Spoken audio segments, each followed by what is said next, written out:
पाहू तर पहा, हे टोटल ग्रीन प्लॅनेटचं प्रोडक्ट वापरलेलं धरा सर प्रमाणे, आणि हे रासायनिक. ओके, तर काय तुम्हाला आता ह्या बदलावरती तुमचं ओपिनियन काय सर? ग्रीन प्लॅनेटचं एकदम म्हणजे रिझल्टच छान आहे. होय ना. हो. रासायनिक मध्ये काय त्याला ते खालच्या मुळावर गाठी नाहीत किंवा काय नाही काय. ओके, तर एवढा प्रचंड बदल दिसतो याच्यामध्ये.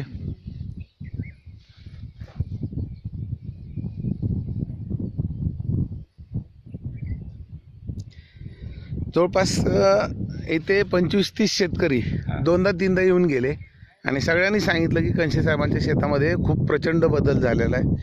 हे बांध आणि तिकडं एकच बी, एकच पेरणी, रान एकच, फक्त आता वाटणी झाली, काही बदल नाही.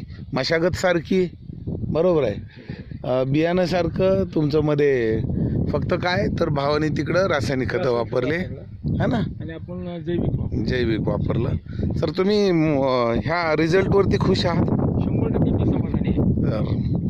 मागच्या वर्षीचा पण तुमचा अनुभव, आपण शूटिंग केली होती, तर काय तुम्हाला ग्रीन प्लॅनेटच्या प्रोडक्टवरती उत्पन्नामध्ये काय काय बदल दिसला आतापर्यंत? उत्पन्नामध्ये मला एवढा चांगल्या पद्धतीचा बदल झाला की याच माझ्या शेजारच्या भावाला एका बॅगला 8.5 क्विंटल माल निघाला आणि माझ्या एका बॅगला 13.5 क्विंटल माल निघाला. अरे, हा मागच्या वर्षीचा रिझल्ट आणि आज पण दिसतोय. तर बघा, आपल्याकडे पाणी नाही आहे, उंची सगळ्यांचीच चांगली असून सुद्धा आपल्याला दिसतंय इथं एकच रान, एकाच वेळेस पेरणी झालेली, मात्र किती टक्के बदल दिसतोय.